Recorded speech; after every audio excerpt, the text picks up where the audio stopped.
ইতিহাসদা সংবাদ আবির্ভাবে আপনাকে স্বাগত। আজকে যে খবর মানে যে জাজমেন্ট আমরা দেখলাম সেইটা নিয়ে একটু যদি আলোচনা করেন যে পুরো বিষয়টা অ্যাকচুয়ালি কি এবং কিভাবে এই জাজমেন্টটা হলো এবং এর পরবর্তী পদক্ষেপ কি হবে পুরোটাই।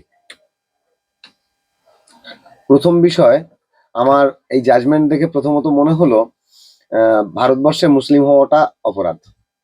ভারতবর্ষে মুসলিম হলে সে একজন অপরাধী। সেরকমই কিছু ঘটলো এই সেশন কেস 18/17-তে, যেখানে খুব ভালো করে যদি পর্যবেক্ষণ করা যায়, আমি মামলার ডিটেলস বা সেকশন বা অন্যান্য বিষয় নিয়ে যে গুরু আইনি আলোচনা, আমি তার মধ্যে না গিয়ে একজন আইনজীবী হিসেবেও নয়, একজন সাধারণ মানুষ, ভারতীয় নাগরিক হিসেবে আমার ইচ্ছা বলার যে ভারতবর্ষে মুসলমানরাও হিন্দুদের মতো সমান দাবিদার এই দেশের জন্য। তারাও এদেশের মূল ভূমির তারাও অংশীদার।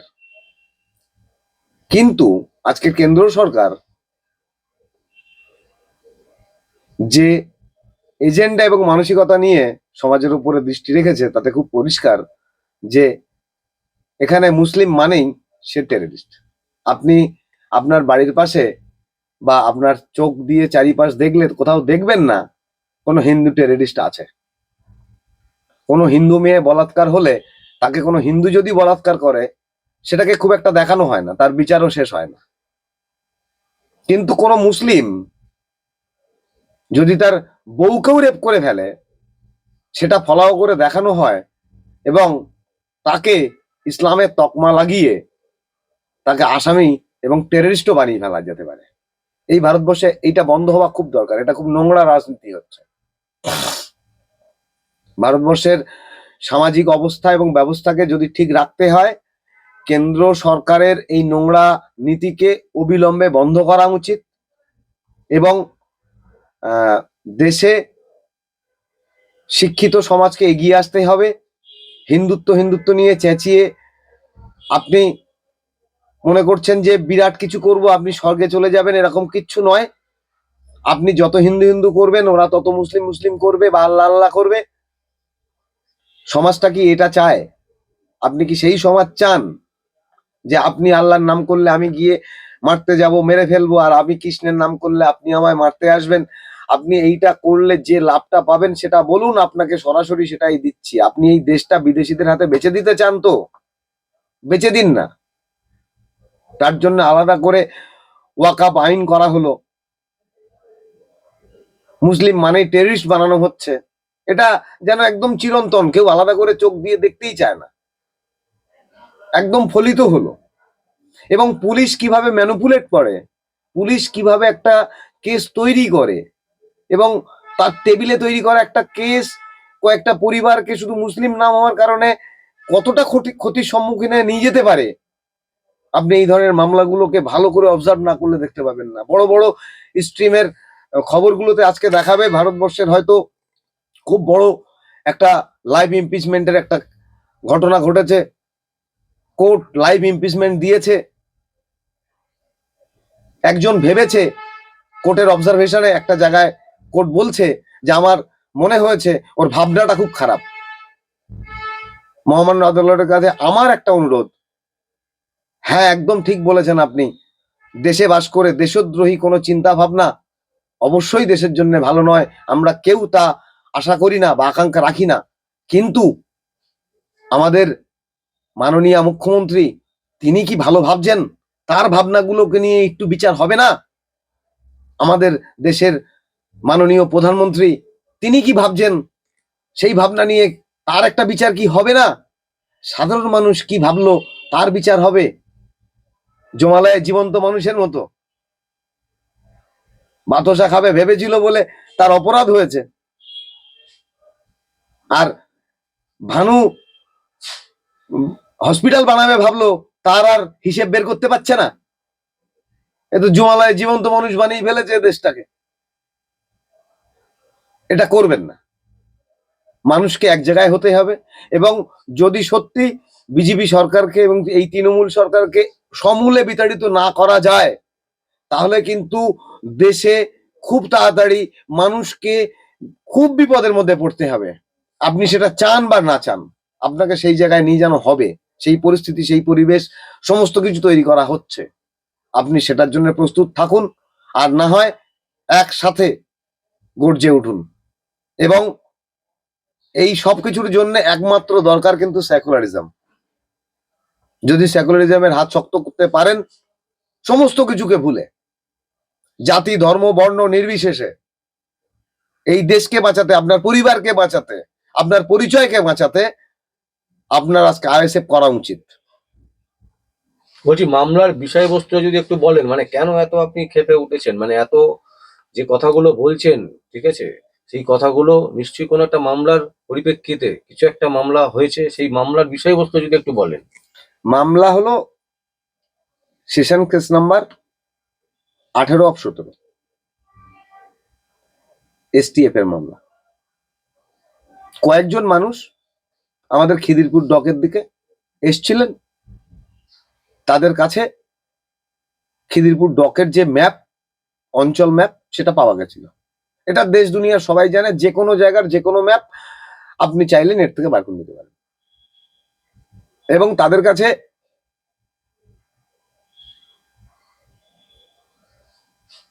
কয়েকটা তার, একটা দুটো ব্যাটারি,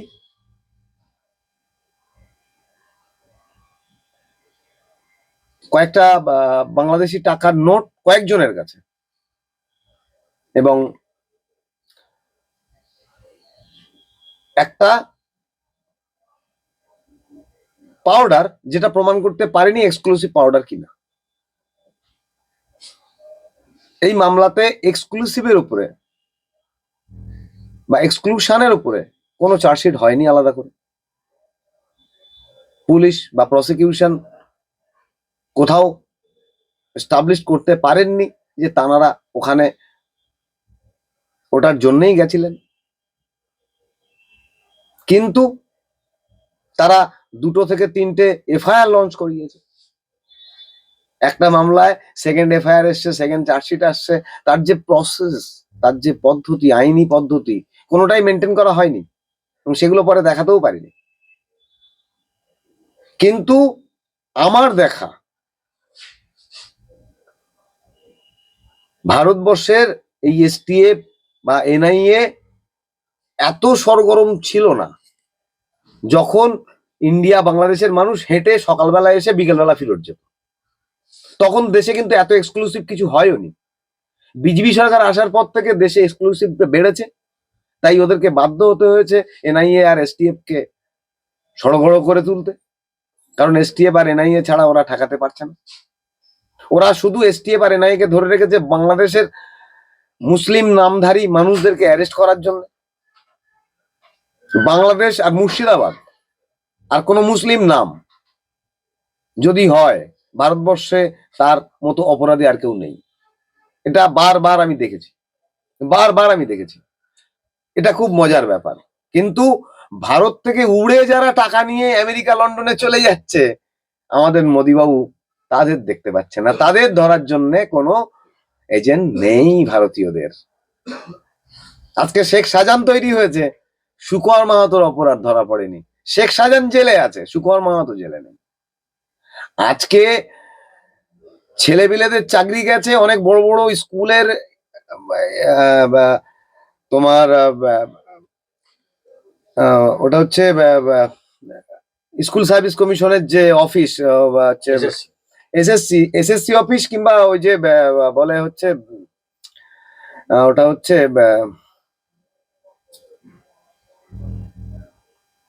অফিসটা বিকাশ ভবনের নয়, মানে স্কুল সার্ভিসের জন্য 2টো অফিস। আমার জামাইবাবুই ওখানে চাকরি করে।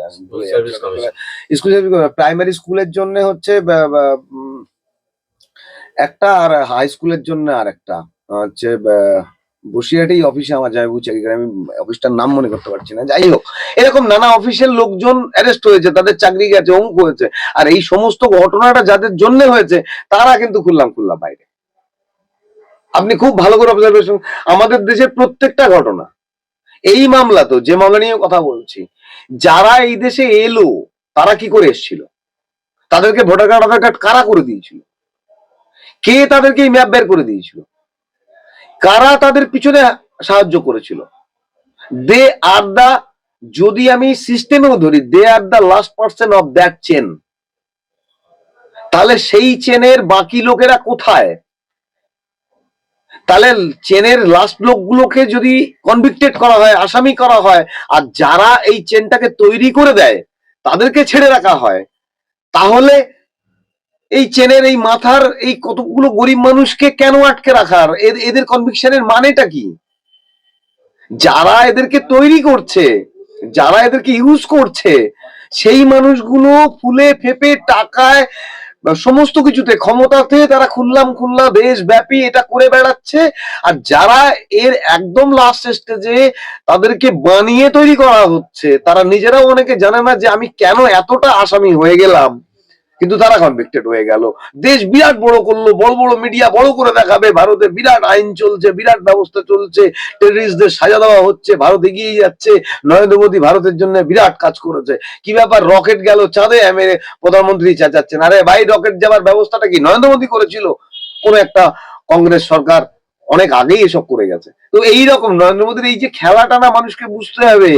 একটা মূর্খ লোকের দ্বারা সারা দেশ এত ভালো পরিচালিত হচ্ছে, তার এত ভালো রাজনৈতিক বুদ্ধি, আর আমরা সব শিক্ষিত হয়ে এতটাই বোকা যে ওই লোকের এই চালাকির রাজনীতিটা বুঝতেই পারছি না। আমরা নিজেদের রাজনীতি করছি শুধু নিজের সামান্য অর্থ লোভে, সামান্য সুখের লোভে। এই হচ্ছে দেশের অবস্থা। মানে আপনি বলছেন যারা বাংলাদেশ থেকে এসছিল তাদের তাদেরকে যারা এনেছে, মানে যারা তাদেরকে পারমিশন দিল, ভোটার কার্ড করে দিল, আধার কার্ড করে দিল, তাদেরকে কেন ধরা হচ্ছে না? আরে দাদা, এসআইআর চলছে এখন বাংলাদেশ বর্ডারে, যারা গিয়ে এসআইআর এর থেকে বাংলাদেশ ফেরত যাচ্ছেন, ভালো করে দেখুন, বর্ডার সিকিউরিটি ফোর্স না, তাদের সব দাঁড় করিয়ে রাখছে, এই তোমরা যেও না, এখন যেও, সব লাইনে দাঁড়াবে, একটা সিস্টেম করে দিচ্ছে। আর যখন ওই লোকগুলোই এসেছিল, তখন ওই বিএসএফ গুলো কোথায় ছিল? আর এই বিএসএফ কার?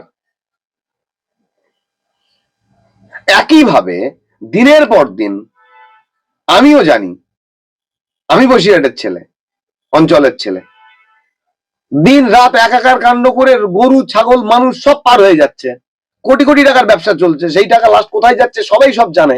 এখন যে ছেলেটা গরুর সাথে নদী পার হয়েছিল সাঁতরে, তার কনভিকশন হবে।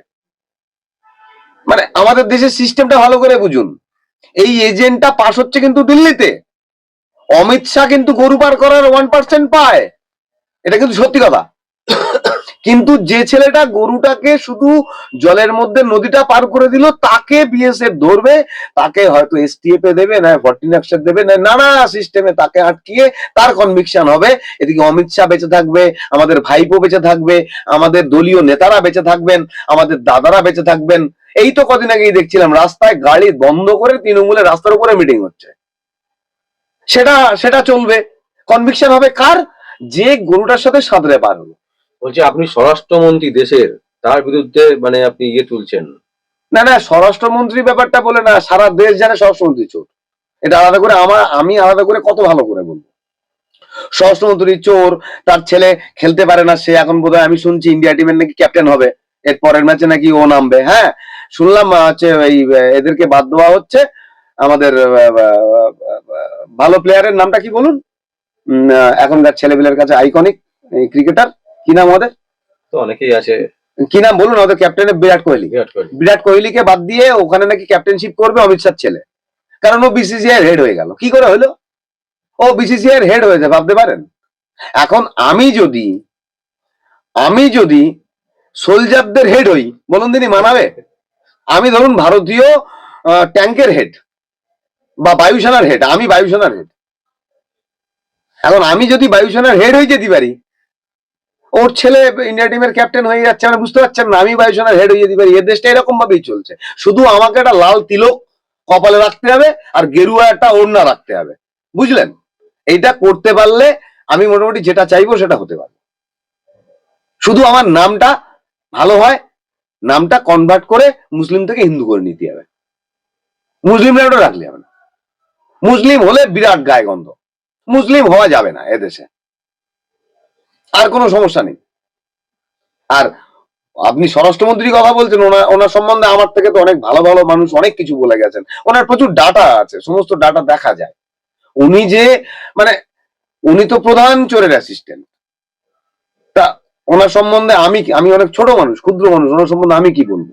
ওই তো এটাই আপনি যে ওনার ছেলে বিরাট কোহলির জায়গায় ক্যাপ্টেনশিপ করবে আর আমি বায়ুসেনার হেড হব, এইটা দেশের ভবিষ্যৎ। মানুষ বলুক তার কথা।